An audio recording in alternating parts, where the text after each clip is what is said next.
Good morning. Buenos dias. Good morning. Top of the morning. Yes. Welcome to Inside the Huddle. Yes. Where minds are changed forever. Hopefully for That's the right. Hopefully for the positive. Is that what you said? I don't know sometimes, but we sure have enough folks that are looking for us to help them change for the positive. Did you have a good weekend?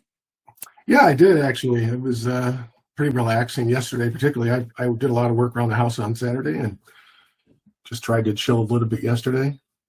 Leaving for Nice. Montana at the end week from Wednesday, so heading out for a wedding and try to get some clothes for that. You're spending more and more time there. It's my happy place. Yep. That's the dream, right? That's the dream. That's the dream.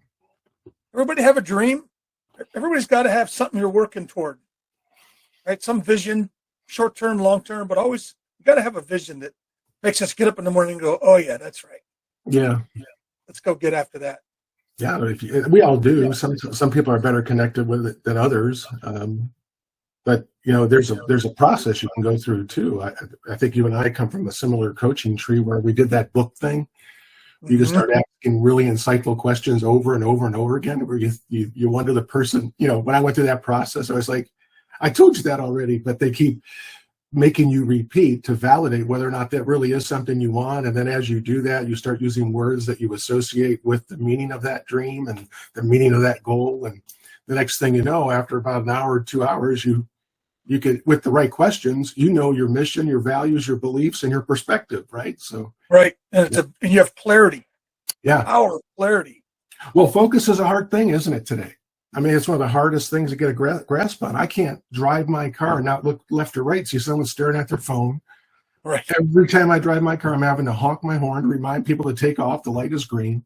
It's like we've forgotten to just take in the world around us. It really is sad. I went to see Chris Stapleton. All I saw when I was looking out at the stage was radiating back at me were a bunch of screens. It's like, you know what I mean? Someone's going to record that concert. You can go search for it on YouTube later on. Just take it in. I mean, anyway. They're seeing the world through an electronic device. And so focus is a problem, right? You can't listen to the concert and appreciate the artist while you're trying to record it. You can't. You're just hearing noise. Anyway. I can barely hit the record button for this thing. Did we hit the record button? Yes. Yeah, we're on recording. All right, well, let's move on here before people start checking out. So we left last week. We were talking about the importance of the CRM, and I really wanted to kind of take one last crack at this thing. And I don't know if it'll be our last crack, but and understanding we want to get some guest speakers in, and maybe that will edify some of the things we value or we think our team should understand or be implementing. I really wanted to take a shot at giving them a plan. Okay. I even went as far as writing a reintroduction email that I'd like some of the agencies to contemplate using if they're going to start a campaign that I'd like to talk about today. So I put a little bit of homework into this, but that's what I'd like to do is, okay, so what does the contact look like? What should we be connecting with them with and about, and go from there? What do you think? I think especially the reintroductory letter, because that's the number one problem. I haven't talked to that person in 2 years. And we just keep eliminating people in our CRM from us having to contact them, which is business.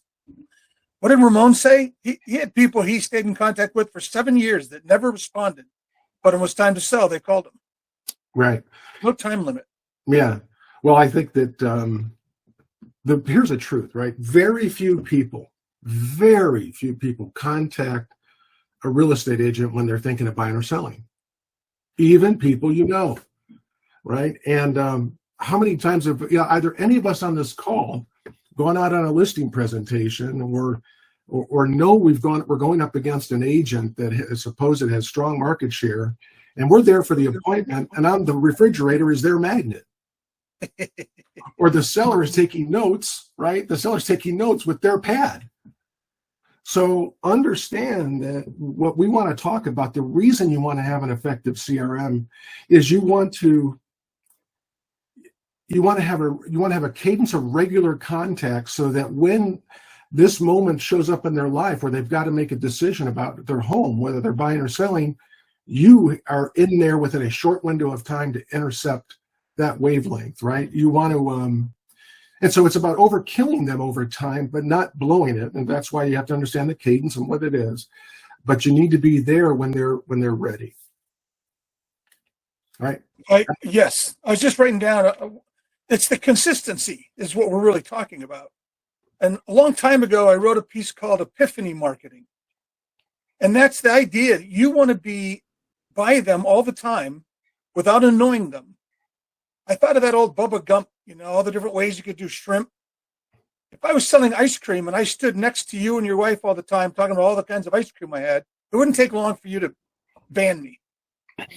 I've just got to be interesting from time to time while I sell ice cream.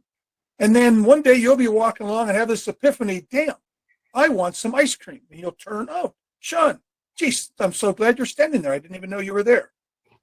Right. We have to be next to them when they have the epiphany. Yeah. And that's the fine balance. And if any of you think that, that when we talk, I've used this term 33 touch, it comes from my days in a previous brokerage. So give them credit where credit is due, although it's not an original idea, right? This has just been harnessed in that naming exercise. But no way am I suggesting, nor do I think you would, that we have to contact every person in our database 33 times personally. But when you go on to Nordstrom today, like I did over the weekend and went out there, the next thing you know, on every feed I have, because everyone's on social media, I'm getting hit with just about every item I was searching for 3 or 4 times within the same session. Right. When I'm scrolling, so this works. This necessity to be front mind and to have a position of, or be in a position of contact, is what sales is all about. Your job, if you're here today, your job is to build a list, meaning your CRM, and then your job is to market to that list. Your job is to build a list, market to the list. That's what the CRM is about. So, without further ado, I want to add one thing to that. Sure, please. I think because of the age we're in, I always refer to it as the Amazon life that we live in now. Your marketing has to be relevant. It has to be specifically relevant to them. So that's what's gotten trickier. We got to rise above the noise, right? The 33 touch came out of it was a Baylor University was given that study. How often does someone have to be contacted in order to establish top of mind, however they measured it? And that was it. They came out with 33. That's where the 8x8 came from, that marketing company in Los Angeles, right? These are studies that have been done. We're not making it up. They know what's needed to rise above the noise. And that's our goal. But once you get there, you better be saying something relevant to them, or you'll go back into the noise. So in all my time, Sean, I've seen 2 types of agents. There are prospecting-based agents and there are marketing-based agents. Now, there is a difference as to how you approach your life as that entrepreneur, right? In the kind of market we've had, let's maybe we can go out to the audience here a little bit, but in the kind of market we've had, think for the last 5 years, how important was marketing-based prospecting versus prospecting-based marketing? Like in a strong seller's market, you really don't need to spend a ton of money marketing. And you see agents do this, or they believe they don't have to, because it's like shooting fish in a barrel, right? And everything's coming at you so quick. And this is what develops, this is where bad habits are developed, because when things are going so fast and the business is coming at you in a strong market, you get lazy on the fundamentals. And bad habits form. And the next thing you know, when the market begins to either adjust itself or shift somewhat, now you're looking at what has my prospecting based marketing been all about? And it hasn't been nurtured, if it's been cared for at all. And in there comes the the yings and yang, the real estate. If it were an EKG or of real estate, if it was an EKG, if we were all taped up, it would peaks and valleys. Right, the roller coaster. So in the 8 and 8 campaign, what I'd like to, if you're on the call, and we'll start with that. What I'd like to challenge all of you to do, if you're not doing this now, is to, I mean, if you don't have a regular cadence where you're touching your contacts, and again, I'm not saying it has to be 33 times, because you could be really effective at 13 times a year if you are actually doing those things, and you are in position to make contact, be it physically or, yeah, go ahead. You're right. And if you've, the whole key to that, when you see people who are doing once a month and doing a lot less than 33, they've already established top of mind status. The boulder's rolling. Now they just have to keep tapping it. But in the beginning, you're not going to get where you want to be doing once a month. I'm telling you right now, that's not going to work. You have to reestablish who you are to them. And so what an 8 and 8 campaign is it's 8 pieces of information coming from you over a period of 8 weeks. And so that's what an 8 and 8 campaign is. And I'd like to start there. So I'm going to see if I can share my screen. Let me see here. While you're doing that, I'm going to tell them the quick backstory of the 8x8. Okay, go do that. Yeah, and I'm going to see if I don't mess this up. So, a marketing, I can't remember their name now, but you guys would know them. It's a huge company. Years ago, went into Los Angeles and did phone polls. I don't know, thousands of people. If you had to sell your home tomorrow, who would you use? And just got a ranking. And pretty soon they had a ranking. They had the top agent, the number 2 agent, based on how many people, down to, of course, hundreds and hundreds of agents that were mentioned once.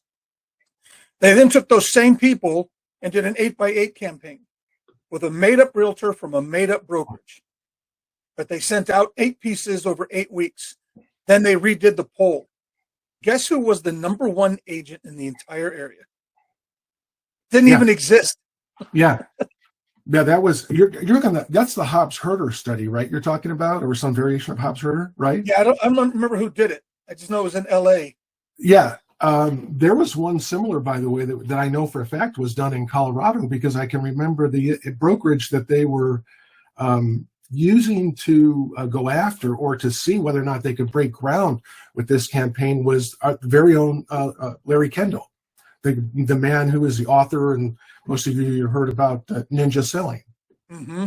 So at the time they did this 8 and 8 campaign, they targeted his market share. And a market share, by the way, which he had upwards of 35%, which is absolutely unheard of. Like, unheard of. That's like every sign you see is his, right? And after 8 weeks, they went back in and actually it was they did an 8 and 8. They surveyed this community at week 12, and it was somewhere in the neighborhood of like it was over 50% of the respondents said if they were going to list their home or meet with a broker about selling their home, they would connect with this fake person. So it's pretty interesting. Can you guys see my screen, by the way? No. No? Okay. I'm not doing something right then. Oh, some can. Randall, you can, huh? Can anybody see it? Can you affirm? I can't see you right now. That's why I'm asking. I'm looking at this letter that I No, I can't. Others are putting their thumbs down. Okay, let me try this one more time. Keep getting this. Share your screen. Chrome wants the contents. Google Meet share. It's just not letting me. I think I'm going to have to possibly restart my. Can I read the letter? Maybe. Yeah. Why don't you do that? Why don't I do this? Because I think I have to restart Chrome to share this letter. But I was working on this over the weekend, and so here it goes. So, friends, clients, and colleagues, I'm writing you since you're a friend, and we've done business together, or we're connected on social media. Real estate values are cooling in areas around the country, but you can rest assured knowing that Greater San Diego's real estate market is still strong. You will certainly command a high price selling your home now or in the fall of 2022. However, as you know, with historically low interest rates that won't last for long, we're due for a real estate price correction soon, which happens typically every 7 to 10 years. Real estate prices move in cycles, and we're at the top of that cycle now. I've been in real estate for 32 years. The reason I'm writing you is I want to keep you better informed on what's happening in our local market. I pride myself on knowing what's happening in North County, specifically pertaining to home values that directly affect you. So I plan on sending you 2 helpful messages a month to keep you informed. They will be valuable and useful to help you stay on top of what's happening in the community. I do not want to spam you. So simply unsubscribe now or unsubscribe below if you do not wish to hear from me. Otherwise, reply to this email if you have a question I can answer in any of my messages. I will be providing a video blog in the coming months, and if I pick your question to answer, I'm going to send you a $25 gift card, smile emoji. You can also search for homes just like I do on the Compass search link found here. So here I put a hyperlink in. And if you're thinking of selling your home, you can enter your property address here to find out what your home is worth based on your neighbor's recent home sales. I can also help you if you're not in San Diego. I have access to information you need, and I can guide you through the buying and selling of a home, especially to my friends in Detroit or Boulder, where I'm from originally. Thank you for reading this. I'm excited to keep you updated on what's going on in San Diego and more specifically North County real estate. Let me know if you have any questions or if you're thinking of buying and selling. Your realtor, Steve Salinas. So now you could take that letter. First of all, how many people do you think if you sent that letter out without unaltered, just sent it out like that, would respond favorably, now thinking that this is your database, right? Would engage with you favorably? A pretty good percentage. A pretty good percentage, yeah. And you're asking for permission. So now you'll be marketing to people that if they don't opt out, they're going to opt in, right? To get this information. They're going to be providing you, you're eliciting help with content. What is it you want to hear about? What can I talk to you about? What's most important to you? And then over the coming months, right? If you send out if you do two videos a month that are no more than 3 minutes long, answering those questions, you're going to start to become an information specialist. I mean, people will plug into that. You have sources, Sean, right, that you connect with outside of our ecosystem where if you want to know what's going on or just from another point of view. Nonstop, right. As I'm sure most of you do, right. Yeah, I've got like 10 podcasts that I subscribe to that when I'm out with Leica walking her in the morning or throwing the ball to her, I'm listening to. So anyway, Now, is that letter, is that you mail that? Is that emailed? Can you do email? Both? This would be email. Mm-hmm. Everything I'm going to suggest as it relates to mail, except for those just listed, just sold cards, everything should be electronic. It doesn't cost you anything, and you get better analytics, right? You know who's clicking through, you know who's reading it, especially if you're using the Compass CRM, and that data is really important. So, I like doing some postcards, but I like that introductory letter because you want to get a response. You want to get them to say, sure, keep me in touch. Right. So what are your thoughts? I couldn't see the screen. I'm back on screen now, but that's a letter. By the way, we'll share with you if you'd like to take it, and you can manipulate it as you like, or I would suggest, dropping hyperlinks to your website. If you've got a link to information through the Compass platform, that's where you would put the hyperlinks in and so on. But I would, if you can share it, I put up, I promised to do it last week and I didn't. I put up links to the 3 CRM Action Plan parts that I have for emails, for texts, and for postcards. So if you can link it, and that's in the comments for you guys, anybody, if you click on that, it'll load as a separate CRM plan in your CRM that you can then go mess with or edit. Can you get that letter in there? I'll get it. If not, I'll email it to you, and you can, if you can, yeah, but absolutely. Yeah. And again, so the key is to get that out though. Just start the conversation again. Everyone worries. I haven't talked to them a year. I haven't stayed in touch. I sold them their home 3 years ago. They're not sitting around. When you call, they're not sitting wondering, oh, John, 3 years now you want to talk to me, huh? They don't think that way. Only we think that way. They think, hey, great to hear from you. That's it. That's as far as it goes. Absolutely. I mean, you have played a major role. I really don't think we realize just how important we are to the lives of many of the people we've served. We really don't. I can't think of a person that when I was really derelict in maintaining my list, that when I had the courage, it's just like a good friend, or it happens to me now. I have agents that I manage. I haven't talked to Randall in a while. And then I'm going to give him a call today. And I have that mindset, and then something comes up and I don't make the call. And then I think about him the next day. And then finally I make the call. And every time I make that call, the Randalls of the world is, Man, it is so good to hear from you. And it's like we just pick up right where we left off. It is rarely like, screw you, you haven't talked to me, but I don't want to hear from you ever again. It's never like that. So what are we afraid of? That call don't make that first call after 3 years. Hi, remember me? Do you want to buy, sell, or invest in real estate? Yeah. Yeah, don't make that call. But it's an easy thing to say. You know what? I've been so busy lately. Real estate market, as you know, has been out of control. And I realized I wasn't staying in touch with people that are important to me. And I stopped and I made a resolution to myself then and there that I was going to start again. And I'm calling you first. That's it. Yeah, I haven't been in touch, and I meant to be. Subtly, you're also suggesting why, because you're so damn good and so damn busy. And away we go. I want to share some stats real quick, because we don't see, real estate agents generally don't see real estate as a database-driven business. They'll say it's a people business, but they don't see it as a data-driven based business. Now, I found a chart that was produced about 3 years ago that I got my hands on, and it was put together by a technical writer who was doing a study on databases, real estate specifically. And I'm going to share with you a couple of columns and data points. Gross commission income, the size of the database related to that income, the average number of contacts to make that income, and the total annual touches that entrepreneur is making to create that income. Okay, so the first level of income was $50,000 to $100,000 in gross commission income.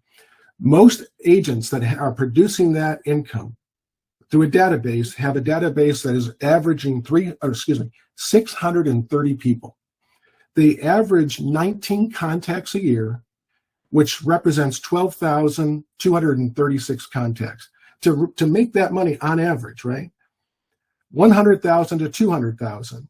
The size of the database is usually, on average, is 1,013. The average number of contacts is 34, which represents 34,241 contacts a year. 200,000 income to 2 million. The size of the average database is 1,800. The agents are making, on average, 26 contacts a year for a total of 49,248. And then lastly, the top earners, the top 100 real estate agents in this study that were surveyed had a database size of 13,790 with an average contact of 35 contacts a year, which represented 484,050 contacts. If you send out a newsletter a month and you put out 2 video blogs to your target, they've opted in, that's 36 contacts a year. 36, just doing those, just that, two videos a month and a newsletter. And you can get, if you did it every month, right? Like you just stayed consistent. What you don't want to do here is put out that letter I just made and then not produce the evidence, right? That you're in the game, right? Like you're going to hear from me every couple months and then you don't do that. People don't trust that you're real and they just stop listening to you. You just become noise and then they opt out because that becomes an annoyance. But when I can count on you to do the things you say you're going to do, well, then it produces the result. Right? So you've just proven again the importance of the CRM. Yes. First of all, look, those numbers are interesting because once you get above the $100,000 a year earners, everyone's up there around that 33 touch, 20s, high 20s to mid 30s. And then you look and say, 2,000 people, 13,000 people, you can't do that. You can't make that many contacts. It's an automated system. It's the CRM. And if you don't have it set up, then making this first call is a waste of time because you won't follow up. That's right. That's all CRM driven. And that's, again, those links, if you have your own, but turn it on. Even if it doesn't have things that you think are great, turn it on. 70% is good enough. I'm going to tell you all a quick story, and you're going to, if you just indulge me for a second. My father, I remember the first time he left me to babysit I'm the oldest of 2 boys, or 3 boys. I'm the oldest, 2 brothers. My mom and dad was their anniversary, and I think I was like 15 or 16, and they said, my dad asked me, hey, I'm going to take your mom out for the weekend. I'm going to leave you here to babysit your brothers. Hey, no problem. And I couldn't wait, right? Like cats away, right?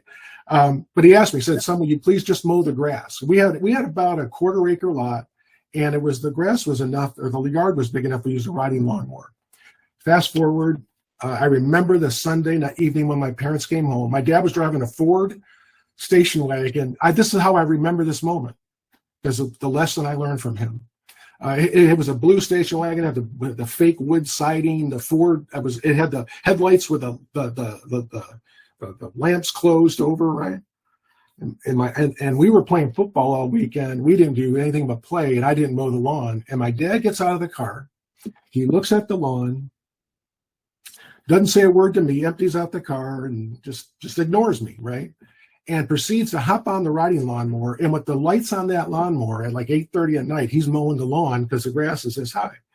When he was done, he called me into the garage. He said, son, come on, I want to talk to you. And my dad, by the way, is really a man of few words. So this was a really impactful moment. He sits me down in the garage, said, son, I asked you to cut the grass. You didn't do it. That's okay. But I'm going to teach you a lesson my father taught me. And he says, a person who can't be depended upon to do the things they commit themselves to do isn't worth the trouble of having around. Got up, left me alone, and to this day, when I go see my dad, if I can, I cut the lawn because I want him to know. No, I'm serious. My dad's 83 years old now. The point of that is to your point. Don't commit to something and not do it, because you're going to let people down, and you can't build trust that way. And if you're going to do it, just be true to yourself, because if you make 3 contacts a month, that's 36 in the simplest form. You're going to start producing these numbers. Now, the question is, how many of you are doing that? How many of you are making contact with your database 3 times a month consistently to say, Salinas, those numbers, I'm doing that, and I'm not getting that result. Right? If you want, so that's the key, by the way. That's why we track everything. If we're doing the things we should be doing and not getting the results we want, then we can go in and find out why. Are we saying something wrong? Are we targeting the wrong audience? Is it being done in the wrong cadence? But if we're not doing it and measuring it, there's no way to know why we're not getting what we want, and there's no way to fix it. Touching people, 33, now I just gave you 36, just those 2 things, really. One's a newsletter and then 2 video blogs. It's saturation over time that gets you to buy a piece of someone's mind.